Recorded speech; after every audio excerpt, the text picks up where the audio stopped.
कुडाळच्या नगराध्यक्षांसह 6 नगरसेवकांचं भाजपमधून निलंबन। जिल्हाध्यक्ष प्रभाकर सावंत यांनी बजावल्या नोटिसा। पक्षाची शिस्तभंग केल्यामुळे निलंबनाची कारवाई। भाजप जिल्हाध्यक्ष प्रभाकर सावंत यांनी जिल्हाधिकाऱ्यांना दिलं पत्र। महापालिका निवडणुकीच्या पार्श्वभूमीवर काँग्रेस नेत्यांनी सांगलीमध्ये बैठक घेतली तर आगामी पालिका निवडणूक पूर्ण ताकदीने लढवणार काँग्रेस आमदार विश्वजित कदम यांचा निर्धार। धुळे महापालिका निवडणुकीची प्रारूप प्रभाग रचना तयार तर प्रारूप प्रभाग रचना नकाशे महापालिकेच्या इमारतीमध्ये लावण्यात आले। 19 प्रभागांमध्ये 74 सदस्य असणार। आगामी महापालिका निवडणुकांसाठी सोलापूर महापालिकेची प्रभाग रचना प्रसिद्ध। निवडणुकीमध्ये एकूण 26 प्रभाग असणार। एकूण 102 नगरसेवकांमध्ये 51 जागा महिलांसाठी राखीव। 9,51,000 मतदारांची नोंद। भद्रावती कृषी उत्पन्न बाजार समितीच्या सभापती पदावर राजेंद्र डोंगे यांची निवड। ठाकरेंच्या शिवसेना सत्ता उलथवून भाजपची बाजार समितीवर एखादी सत्ता। ठाकरेंच्या 11 तर काँग्रेसच्या 2 संचालकांचा भाजपात प्रवेश। मराठा आरक्षणासंदर्भात शासनानं काढलेल्या जी.आर विरोधात जालन्यामध्ये ओबीसी समाज आक्रमक। ओबीसी बांधवांनी जी.आर फाडून पायदळीत उडवला। ओबीसी समाजाकडून शासनाचा निषेध। महाराष्ट्र सरकारनं मनोज जरांगेंना दिलेल्या जी.आरची गोंदियामध्ये होळी। जिल्हाधिकारी कार्यालयासमोर जी.आर जाळत ओबीसी संघटनांनी नोंदवला शासनाचा निषेध। हैदराबाद गॅझेट लागू केल्याच्या निषेधार्थ परभणीमध्ये ओबीसी एकवटले तर जिल्हाधिकाऱ्यांमार्फत ओबीसी समाज बांधवांकडून राज्यपालांना निवेदन। इगतपुरी तालुक्यामध्ये समता परिषद, 12 बलुतेदार संघ आणि सकल ओबीसी बांधवांचं तहसीलदारांना निवेदन। मराठा समाजाला स्वतंत्र आरक्षण देण्याची ही मागणी तर ओबीसींमधील घुसखोरी न थांबवल्यास तीव्र आंदोलनाचाही इशारा। जळगावात अखिल भारतीय महात्मा फुले समता परिषदेकडून निदर्शनं। आरक्षणाच्या मुद्द्यावरून समता परिषदेकडून जिल्हाधिकारी कार्यालयामध्ये घोषणाबाजी। नाशकात कालिंका मातेची आरती करत मराठा संघटनांकडून जल्लोष तर मराठा आरक्षणाच्या पार्श्वभूमीवर जरांगेंच्या मागण्या मान्य झाल्यामुळे नाशिकमधील मुंबई फाटा इथे जल्लोष। नागपुरात सकल मराठा समाज बांधवांकडून आनंदोत्सव साजरा। ढोल ताशाच्या गजरात जल्लोष।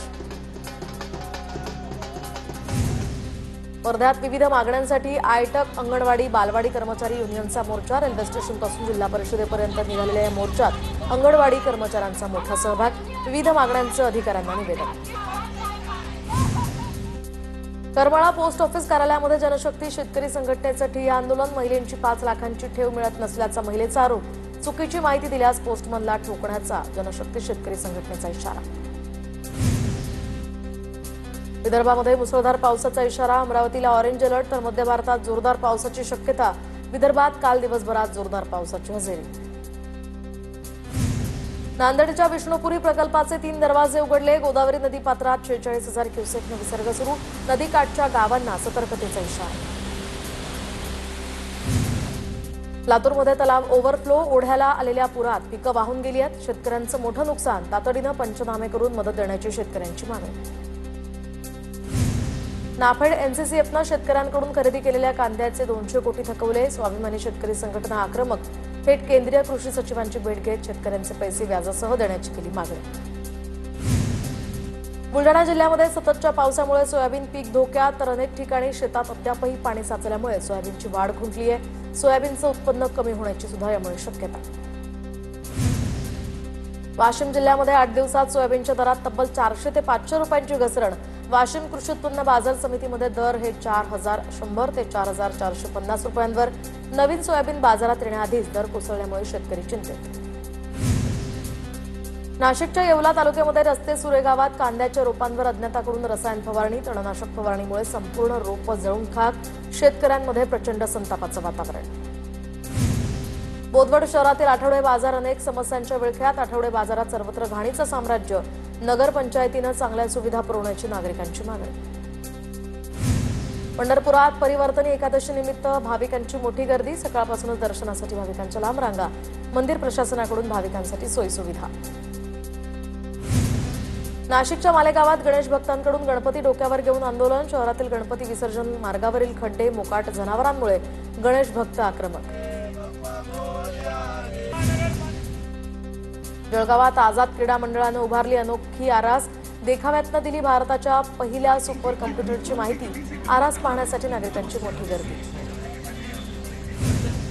चंद्रपूर जिल्ह्यातील मोहर्ली गावामध्ये गणेशोत्सवाच्या माध्यमातून जनजागृतीपर कार्यक्रम, स्वच्छ ताडोबा ध्येयाचा प्रसार करण्यासाठी शर्यत. नालासोपाऱ्यामधील आशिफा मंजिल इमारतीच्या पिलरला तडे, तर इमारतीमधील 40 कुटुंबांना घराबाहेर काढून इमारत पूर्ण खाली केली. पिलरला तडे गेल्यामुळे इमारत एका बाजूला झुकली. गोंदिया जिल्ह्यामध्ये स्त्रप टायफस या जीवघेण्या आजाराचा धोका निर्माण, 57 नमुने तपासले, 7 जण पॉझिटिव्ह तर आणखी 6 संशयित असल्याची माहिती. गोंदिया इंदूर गोंदिया विमानसेवा 16 सप्टेंबरपासून सुरू होणार, स्टार एअर कंपनीतर्फे 6 महिन्यांचं वेळापत्रक जाहीर.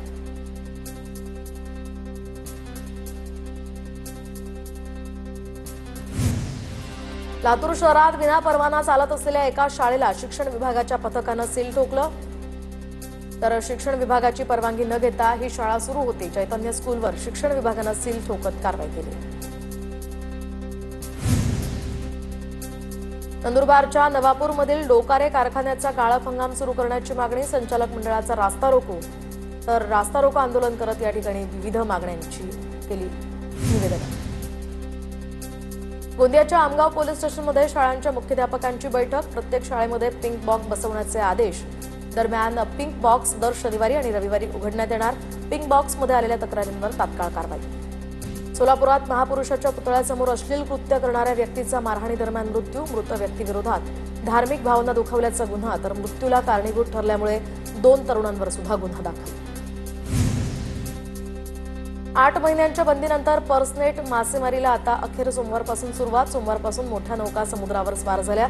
सद्यस्थितीत सुद्धा मासेमारीसाठी प्रतिकूल वातावरण, पाऊस आणि वारा यांची मच्छीमारांना चिंता.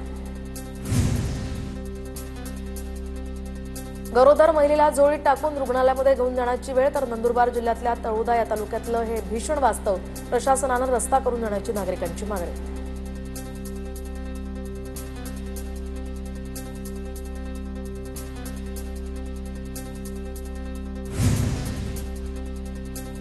अमरावती शहरातील रेल्वे पूल धोकादायक स्थितीत, सुरक्षेच्या कारणास्तव रेल्वे पुलाखाली मनाई. अमरावती शहर पोलिसांचं रेल्वे विभागाला पत्र.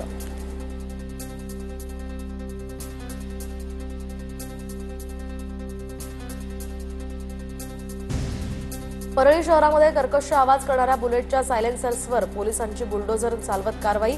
पोलिसांनी विशेष मोहीम राबवून तब्बल 49 बुलेटचे सायलेन्सर्स या ठिकाणी नष्ट केले.